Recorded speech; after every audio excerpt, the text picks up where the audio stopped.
اللحظة دي أي مهندس برمجيات أو سوفت وير انجينير بيترعب منها. السيستم اللي تعبت فيه شهور وسنين وبدأ اليوزرز يدخلوا عليه فجأة بدأ يهنج. الليتنسي زادت، الريكوستس بتقع، مؤشر السي بي يو عندك ضارب 100% باللون الأحمر على داشبورد المونيتورنج. اللوجز كلها بترمي كونكشن تايم اوت و503 سيرفيس ان افيلابل.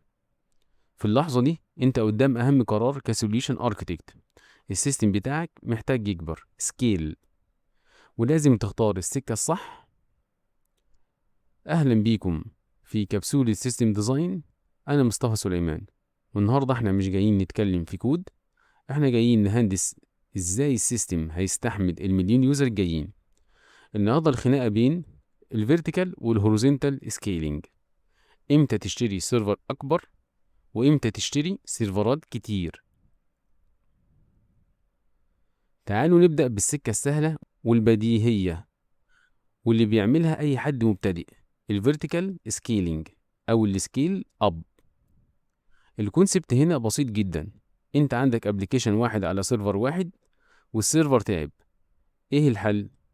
تروح لشركة الكلاود وتقول لهم زودوا لي امكانيات السيرفر ده، بدل ما كان 4 كور و8 جيجا رامات خلوه 16 كور و32 جيجا رامات.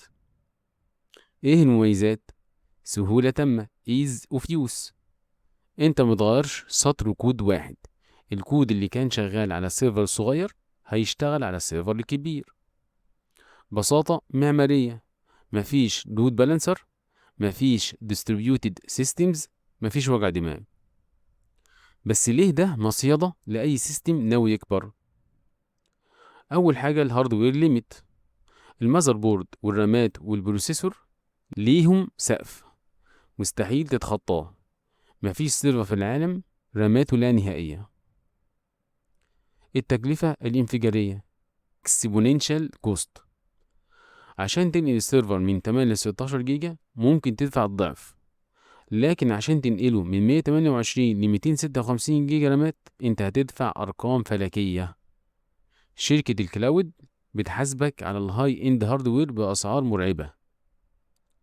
المينتنس داون تايم، لما بتزود رامات او بروسيسور السيستم لازم يقف عشان تعمل الابجريد او الترقية. والاخطر من ذلك سنجل بوينت اوف فيلير سبوف. لو في السيرفر الوحش ده اللي انت دافع فيه آلاف الدولارات حصل له كراش بسبب سطر كود غلط أو الداتا سنتر وقعت، السيستم بتاعك كله مات بنسبة 100%.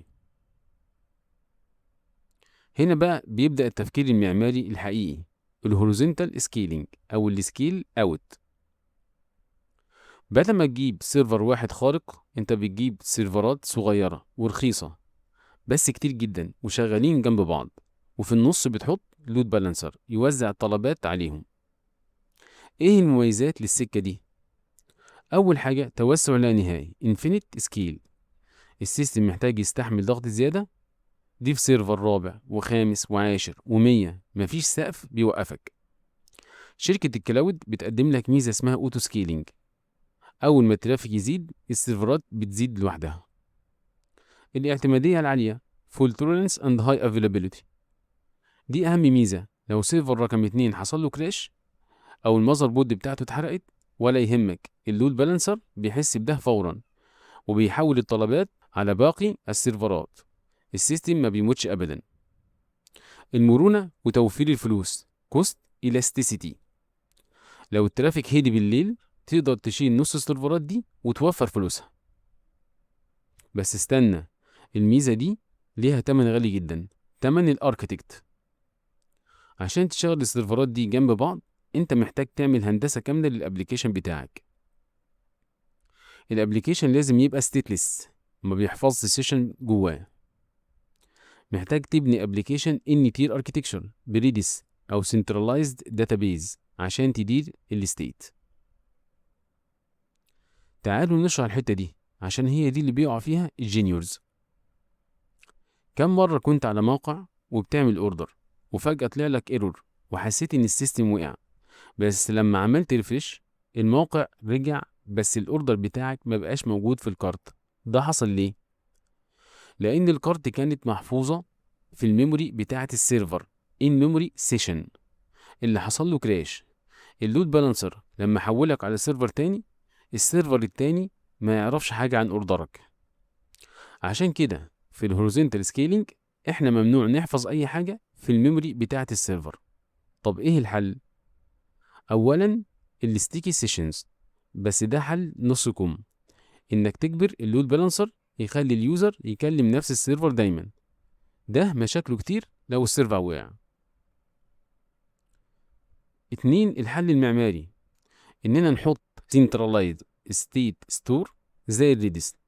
لما السيرفر يحب يحفظ كارت او سيشن بيرميها في الريدس، ولو السيرفر مات اي سيرفر تاني هيدخل هيكلم الريدس وهيلاقي البيانات بتاعة اليوزر كاملة وموجودة. ده طبعا غير التعقيدات الرهيبة اللي بتحصل في قاعدة البيانات. هل قاعدة البيانات هتستحمل 50 سيرفر بيكتبوا فيها في نفس اللحظة؟ هنا بقى بندخل في متاهات الداتابيز شاردنج أو الريبليكيشن اللي هنتكلم عليهم في كبسولات تانية.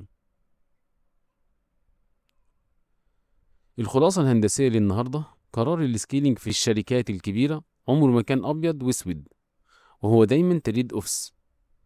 لو مشيت ورا الفيرتيكال للآخر هتعمل سيرفر ديناصور وحش كاسر، بس لو وقع شركتك كلها هتقع وتخسر فلوسك.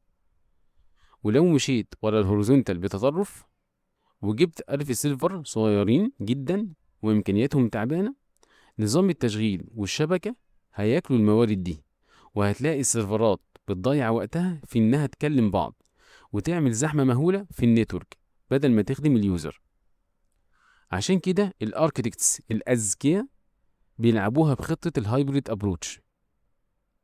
بيعملوا ايه؟ ما بيجيبوش ديناصور وما بيجيبوش نمل، بيعملوا كتيبة دبابات. يعني بيعمل سكيل اب للسيرفر الواحد يخليه قوي ويقدر يستحمل شغل تقيل من غير ما يهنج، وبعدين يعمل سكيل اوت للوحش ده ويجيب منه 5 أو 10 نسخ يحطهم ورا اللود بالانسر. كده انت كسبت سيرفرات قوية بتخلص الشغل بسرعة وما فيهاش زحمة شبكة، وفي نفس الوقت لو دبابة فيهم الموتور بتاعها عطل ال9 التانيين هيكملوا المعركة والسيستم بتاعك عمره ما هيموت.